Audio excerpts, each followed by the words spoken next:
Buenas tardes. Buenas tardes a todos. Bienvenidos a Findes. Son las 18 horas, día 7 de abril.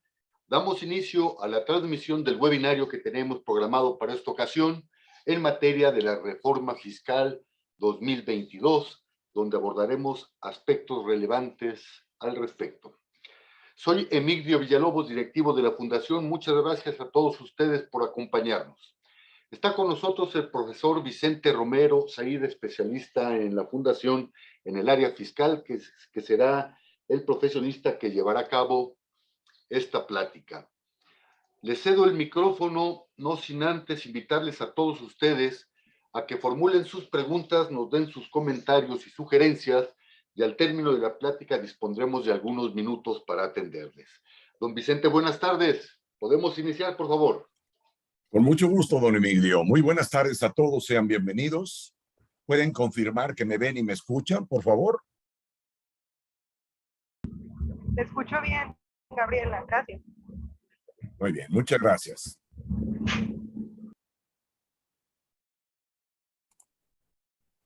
Bueno, déjenme subir la presentación.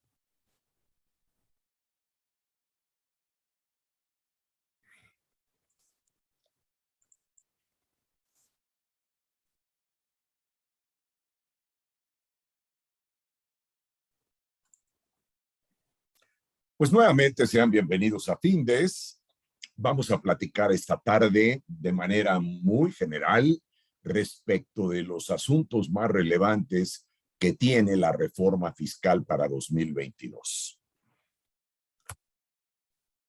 Vamos a empezar por los ingresos tributarios que están contemplados en la Ley de Ingresos de la Federación. Recordemos que nunca antes en la historia contemporánea de nuestro país habíamos tenido una expectativa de captación de recursos que superara los 7 billones de pesos. El 2022 es el primer año. Sin embargo, de ese total destacan los ingresos tributarios con una cifra cercana a los 4 billones de pesos.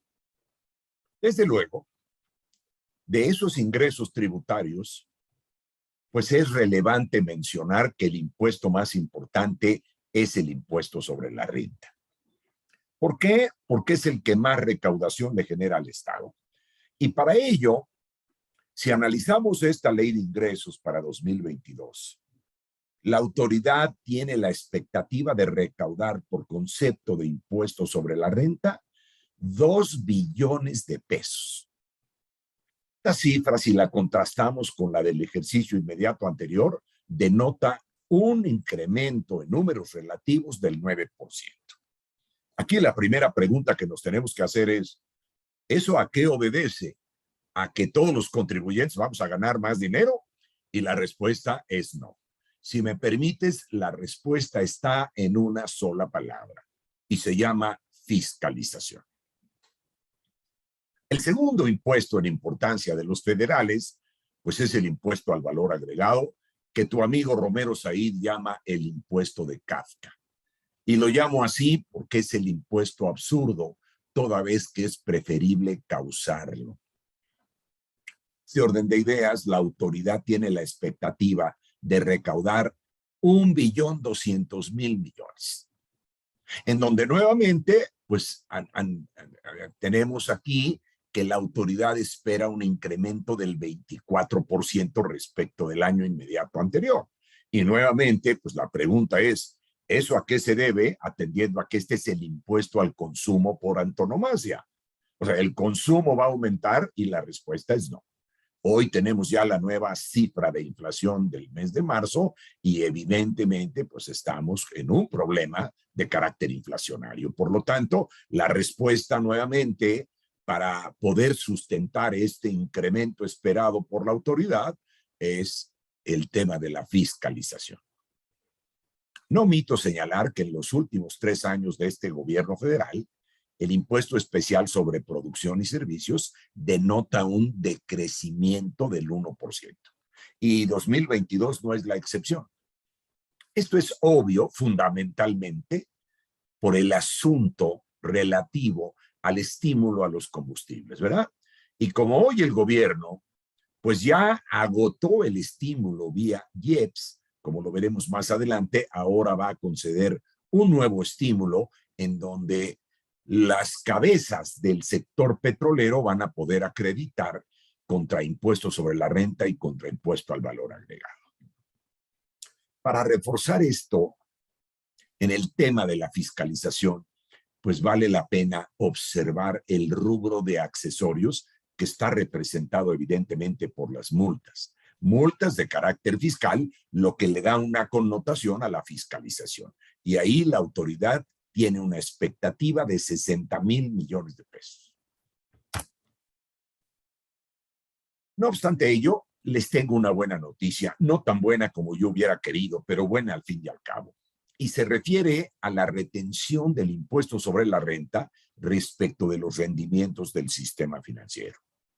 Aquí te muestro una tabla donde podrás ver que aunque el discurso del oficialismo es de que no se aumentan los impuestos, pues en los 3 primeros años de este gobierno los aumentos en la retención habían sido sustanciales. Sin embargo, ustedes pueden observar el cambio, ¿verdad?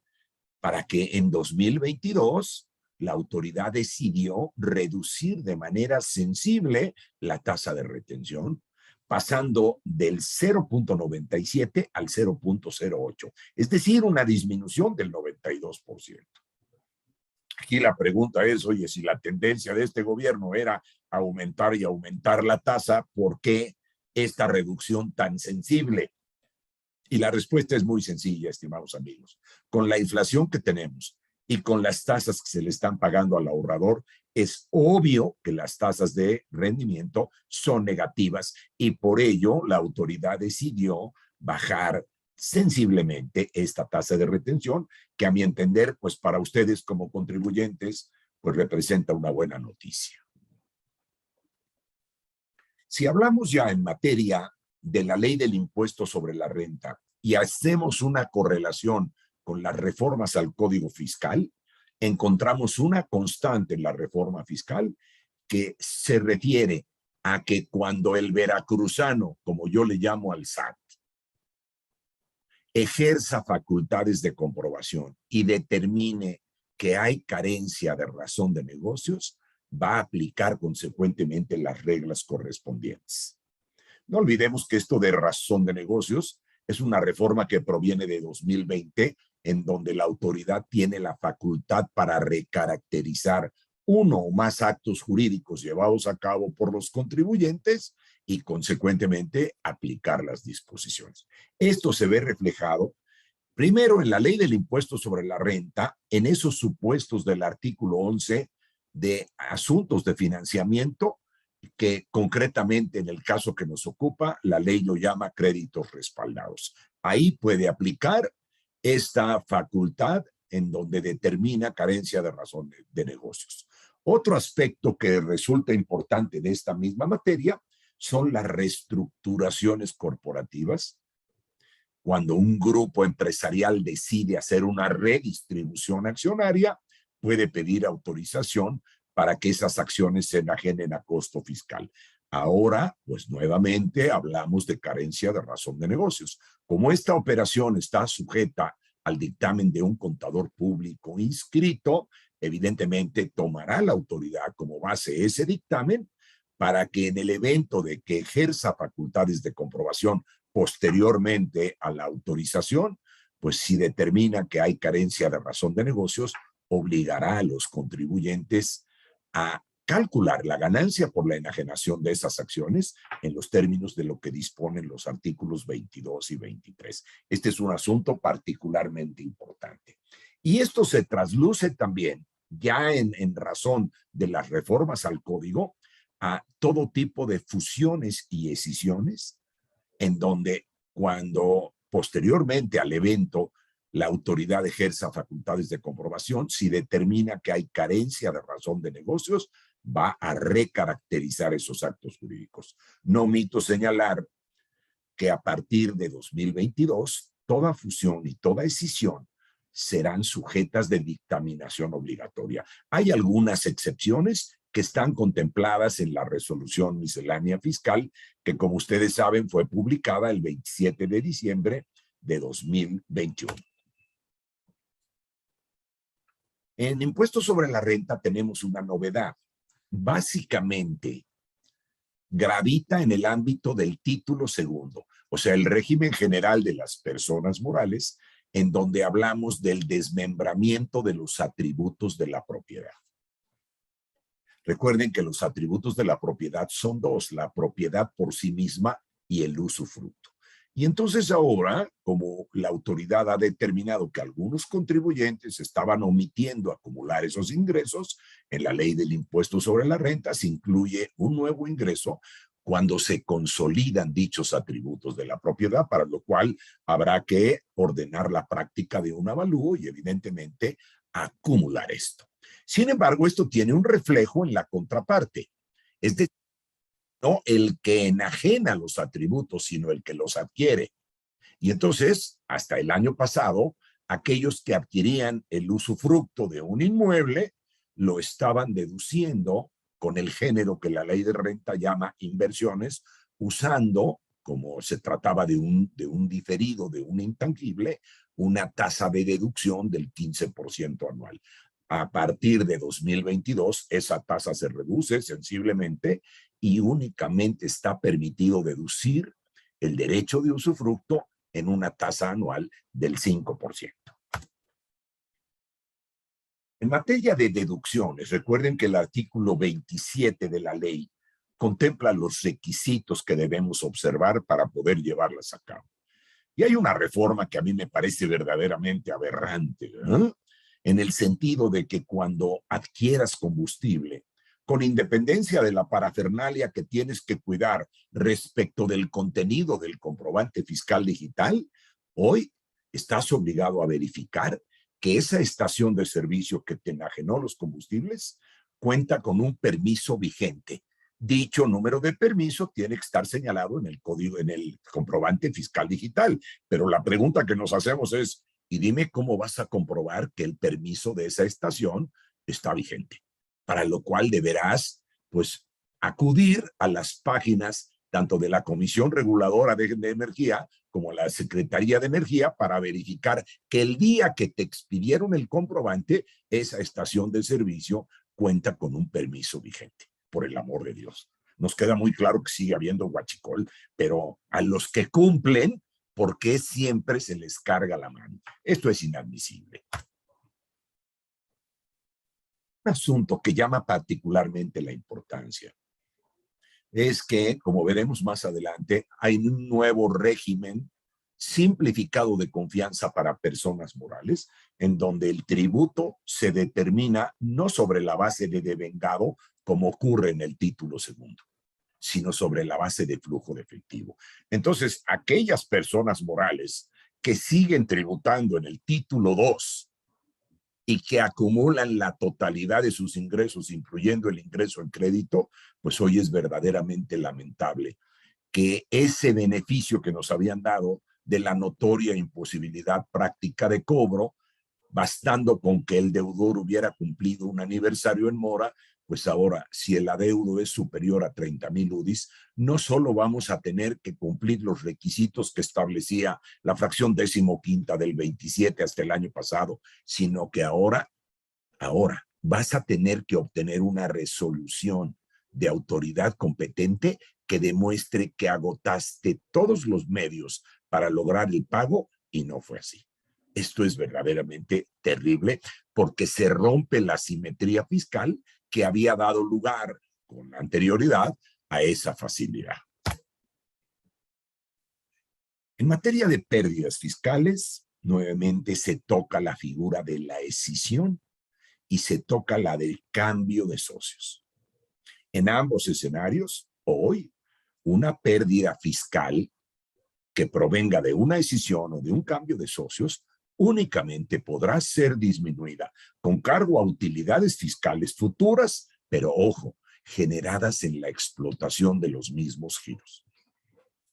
El discurso del oficialismo es no hay aumento de impuestos, pero son tantas las limitantes para las deducciones en materia de renta y para los acreditamientos en materia de IVA, pues que la verdad resulta una mentira, ¿no? Decir que no hay aumento de impuestos cuando sí los hay. No sé si hay alguna pregunta. Aquí dice, el permiso deben reportar los permisionarios, se reporta hasta la versión 4.c. Hay quien, Jorge Luis, ya lo está poniendo en la versión 3.3.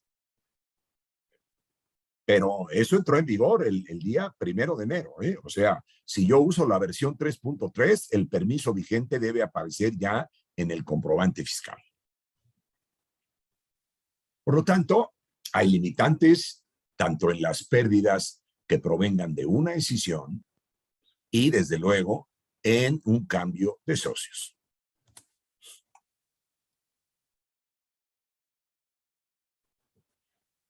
Cabe destacar que en la ley del impuesto sobre la renta hoy tenemos dos regímenes simplificados de confianza, que son, primero, para las personas morales, un verdadero paraíso. Si tú te dedicas a actividades empresariales, profesionales o al arrendamiento y tus ingresos en un ejercicio no exceden de 3.500.000, puedes entrar al paraíso. Es obvio que hay una serie de limitantes que desde mi personal punto de vista son absurdas y que violan los principios constitucionales que dispone la fracción cuarta del 31 constitucional y que se llaman proporcionalidad y equidad. Sin embargo, los que están ahí es una maravilla, ¿no? Van a pagar un impuesto sobre el ingreso sin mayor requisito del 2.5%. Fíjense, 2.5%, por el amor de Dios, esto es verdaderamente aberrante. No sé si entre los presentes haya asalariados. Si los hay, permítanme decirles que lo celebro y lo lamento. Que lo celebro porque hoy en día tener un empleo es una bendición, pero lo lamento porque los asalariados en este país aportan más de la mitad de la recaudación del impuesto más importante, que es el impuesto sobre la renta, y eso a mí me parece obsceno. Yo me pregunto, ¿por qué no permitir que los asalariados tributen en este nuevo régimen simplificado de confianza? Eso sería proporcionalidad y equidad en los términos de lo que señala la Constitución. Y una cosa es la retórica y una cosa diferente es la realidad.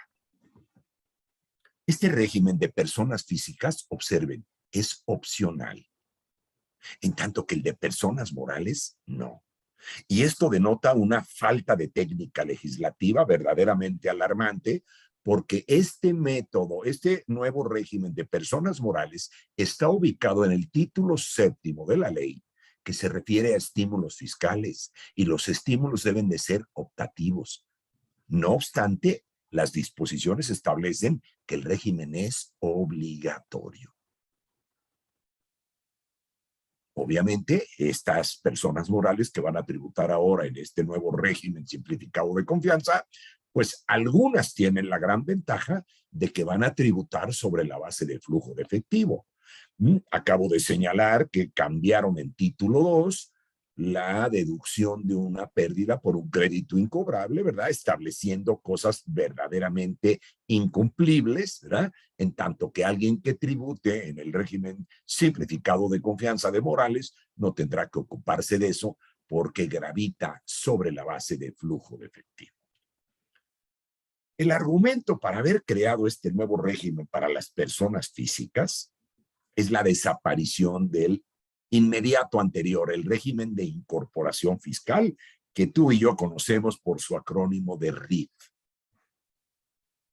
Pues déjame decirte que ese RIF no ha desaparecido del todo, porque aun cuando en la ley de renta ya no aparece, en el decreto en donde se publicó la reforma, en el diario oficial del 12 de noviembre de 2021, se establece claramente en la fracción 9ª del segundo transitorio que aquellos contribuyentes que hubieran venido tributando en el RIF hasta el 31 de agosto de 2021 podrían haber optado por continuar ahí hasta que concluyera el periodo de 10 años que implicaba el ejercicio de ese nuevo régimen. Por lo tanto, pues aquí tenemos para algunos, ¿verdad?, un verdadero paraíso.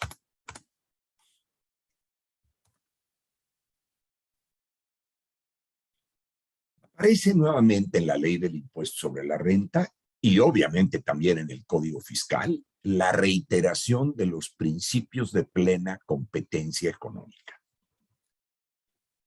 Y esto aplica, ¿verdad?, tanto para residentes en México como para residentes en el extranjero. Eso está perfecto. Pero también aplica para empresas multinacionales, que son las famosísimas maquiladoras, en donde una vez más se les restringe la forma de cómo determinar la base del impuesto sobre la renta. Aquí nos tenemos que preguntar si no estaremos ahuyentando la inversión extranjera. Y evidentemente en el propio título sexto, en donde se contempla también la obtención de ingresos que provengan de un régimen fiscal preferente, hay modificaciones en el sentido de que la utilidad fiscal, como lo señala el título segundo, que representa la base para el pago del impuesto, se ve modificada al no permitir a partir de 2022 incluir en su determinación el ajuste anual por inflación y los resultados cambiarios. En materia de IVA, a mí me llama mucho la atención que poca gente está hablando de este asunto. Y es un asunto, si me permites, particularmente importante. Y te voy a decir por qué. Recuerda que al IVA yo le llamo el impuesto de Kafka, porque es el impuesto absurdo.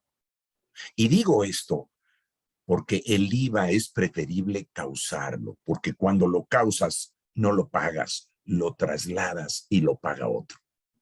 Pero no solo eso, por el simple hecho de causarlo, adquieres el derecho de acreditarte el IVA que te ha sido trasladado por tus proveedores de bienes y servicios.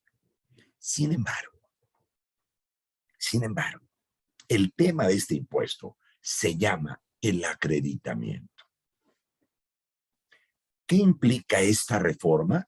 De haber incorporado un criterio normativo del SAT, concretamente el criterio 45, que ahora lo elevaron a rango de ley, y entonces observa los criterios, y ya lo ha dicho la Corte, son eso, criterios, y por lo tanto no son vinculantes.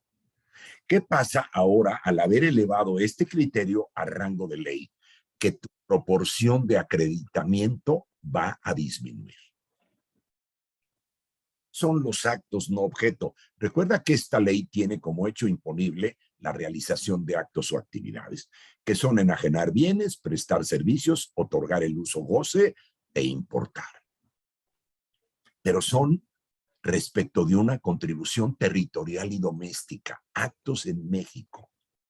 Sin embargo, ¿qué pasa ahora cuando tú tienes un acto no objeto? Y permíteme aportarte un ejemplo. Tú o tu empresa cobraron una pena convencional. Muy bien. Ese no es un acto objeto porque no encuadra en los que acabo de señalar. Sin embargo, si tú obtienes esa pena convencional, estás obteniendo un ingreso. Y ahora la ley del IVA te dice, muy bien, si para lograr ese ingreso, que es un acto no objeto de la ley, tú tuviste que erogar y para esa erogación te trasladaron un IVA, ese IVA no será acreditable. Te voy a poner el ejemplo. Para lograr el cobro de esa pena convencional, contrataste un despacho de abogados, te trasladan el IVA, ese IVA no te lo vas a poder acreditar. Pero además, todos aquellos gastos que tú hayas hecho por los cuales te trasladaron IVA y entre los cuales tiene la característica de que no están destinados a realizar un acto grabado o uno exento, sino que son de uso indistinto como la energía eléctrica. Bueno, pues ahora si tienes un acto no objeto, esos gastos que son de manera indistinta, que llevan un IVA como la electricidad, no te lo vas a poder acreditar 100%, sino que tendrás que hacerlo en la proporción que represente el valor de tus actos grabados respecto de la suma del valor de tus actos grabados, los exentos y los no objeto. Hay que poner en el radar esta situación porque a mi entender es muy importante. En el Código Fiscal de la Federación destacan a mi entender, en primer lugar, la negativa de la autoridad de emitirle a una persona moral una firma electrónica y un certificado de sello digital si el SAT se percata que en esa persona moral hay un socio que ejerce el control. Y además se ubique en los supuestos de cancelación definitiva de los sellos digitales. Sin embargo, en materia de los supuestos de restricción temporal de los sellos que están contenidos en el artículo 17H bis, ahora tenemos dos nuevos supuestos. El primero que proviene de esas personas físicas que van a tributar en el nuevo reciclo y que hayan incumplido con la presentación de 3 o más pagos, sean consecutivos o no, de los mensuales a los que están obligados, o bien hayan omitido la presentación de la declaración anual, en cuyo caso les serán restringidos los sellos. Sin embargo, hay un nuevo supuesto de un contribuyente al cual el SAT le va a ejercer facultades de comprobación y el contribuyente se opone a ello. Automáticamente le van a ser restringidos.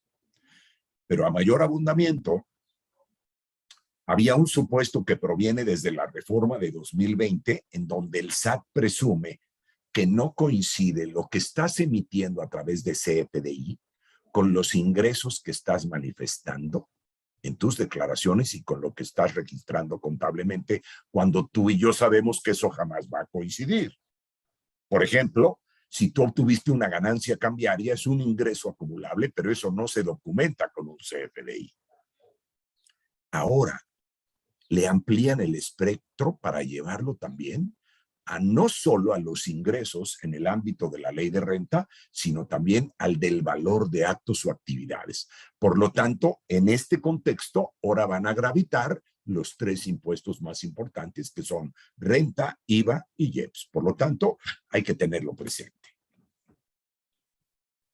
¿Cómo estará de preocupado el SAT, que por tercer año consecutivo reforma el artículo 27 del Código relativo al Registro Federal de Contribuyentes? Y ahora, pues, observa, los mayores de edad, aunque no tengan actividad económica, están obligados a inscribirse. Vaya. Esto es verdaderamente alarmante, sobre todo cuando tú escuchas lo que dice la señora jefa del SAT, ¿verdad? Que esto se puso para evitar el robo de identidades. Es obvio que esto va en función de la fiscalización. Nada más que observa, como fue tan criticada la reforma, la señora Buenrostro, que lo único que no hace es honor a su apellido, subió un comunicado a la página del SAT para decirles a los jóvenes, así dice el comunicado, que no se preocupen, no los van a multar por no haberse inscrito, aunque la obligación está implícita en el código. Nada más que la señora se dirige a jóvenes. Tú dime, ¿tú no conoces amas de casa de la tercera edad que jamás han tenido una actividad económica y que por lo tanto no están inscritas? Yo me pregunto si ese beneficio de no multarlos también aplica para las personas mayores. Obviamente, se amplía el espectro de control y esto va dirigido a las personas morales, en donde el SAT ahora quiere que toda persona moral le diga quién es el socio que ejerce el control. Y recuerda que cuando hablamos de control hay 2 escenarios, el efectivo y el accionario. Hay una nueva figura de la que tienes que estar muy atento, que se llama beneficiario controlador. Y esto proviene de los acuerdos que México ha suscrito como país, fundamentalmente en el Grupo de los 20 y con el famoso Grupo de Acción Financiera Internacional, conocido por sus siglas GAFI. Hoy el asunto de prevenir el lavado de dinero está de moda y por eso a todos los fiscos del mundo les interesa conocer quién es el beneficiario controlador. En ese orden de ideas, hay una nueva disposición en donde el SAT te puede cuestionar quién es el beneficiario controlador de tu empresa. Y cuidado, porque las multas van a partir de 2 millones por cada aviso no cumplido respecto del requerimiento que te haya hecho el SAT. Y por lo tanto, pues esto trae aparejado una ampliación de espectro en las facultades del SAT, en donde ahora va a ir a revisar a entidades financieras, fideicomisos, fideicomisarios, fideicomitentes y otras figuras como la asociación en participación. Esto hay que tenerlo muy presente. Obviamente, el comprobante fiscal digital ha sido una herramienta del SAT para la fiscalización. Recuerda que a partir de este año tenemos una nueva versión. Es nueva versión. Los tipos de comprobante no han cambiado. Vamos a tener un periodo de transición. Yo te sugiero que mientras este periodo no termine, no uses la versión 4.0 porque está dando problemas de carácter operativo. Obviamente, se ha platicado mucho que ahora el código establece que un CFDI solo se puede cancelar en el mismo ejercicio en que lo emitiste. Luego rectificaron, ¿verdad? Y en la resolución miscelánea se dijo en una primera instancia que teníamos hasta el 31 de enero del siguiente ejercicio. Luego volvieron a corregir.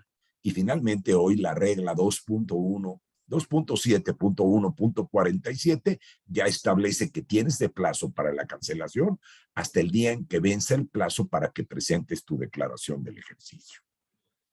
Obviamente, quiero enfatizar.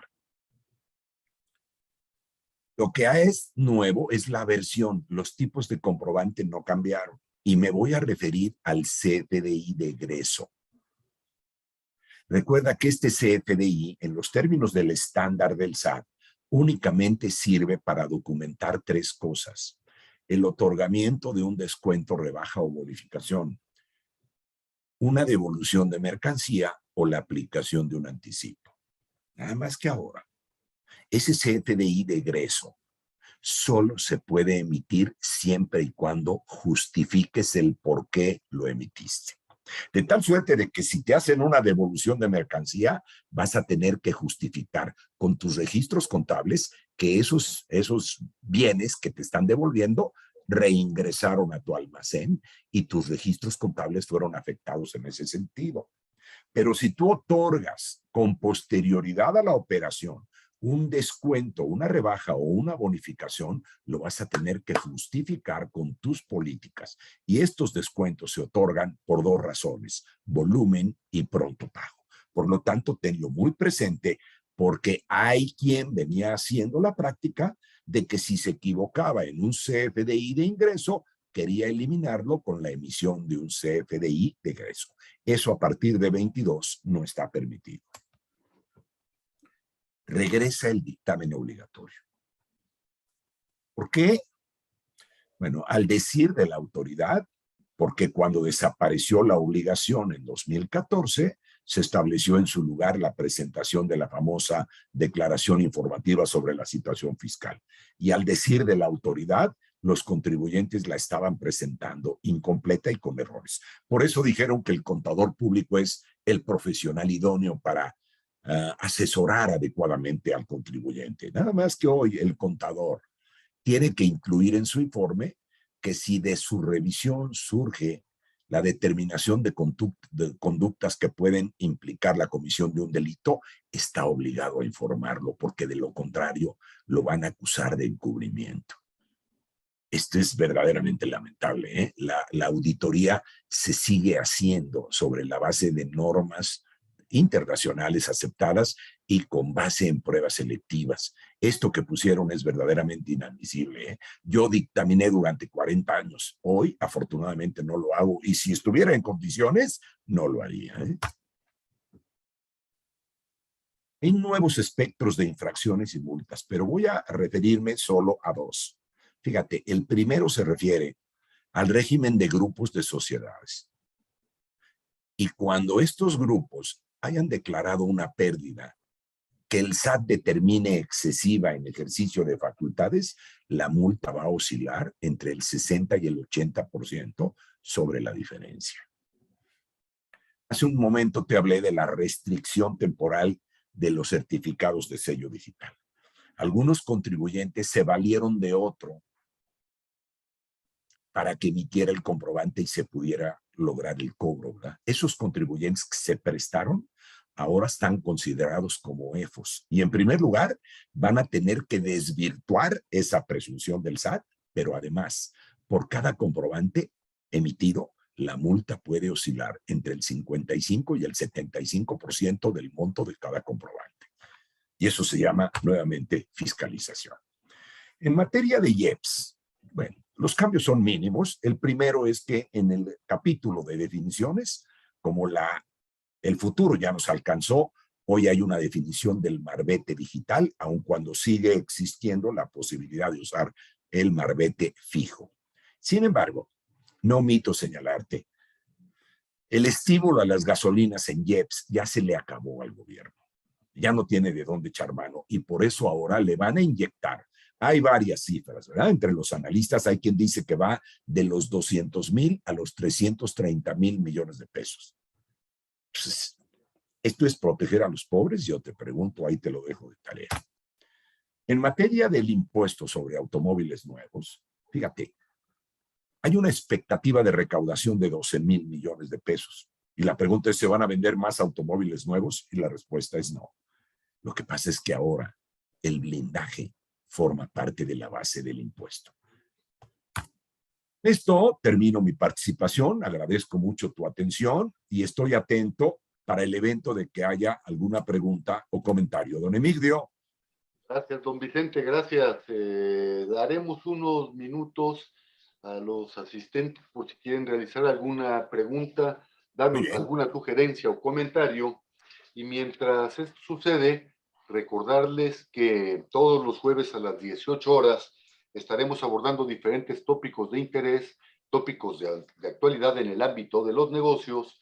Y el próximo jueves será el 21 de abril en el que transmitiremos el siguiente webinario y versará en materia de los indicadores del mantenimiento preventivo y correctivo. Los invitamos, inviten a sus compañeros, inviten a sus amigos. Bien, siendo las 18 horas con 37 minutos del día 7 de abril, damos por concluido el desarrollo de este webinario. Don Vicente, muchas gracias nuevamente. Gracias a ustedes por participar. Al contrario, don Emigdio, muchas gracias a usted y muchas gracias a todos. Muy amables. Hasta luego. Hasta luego. Buenas tardes.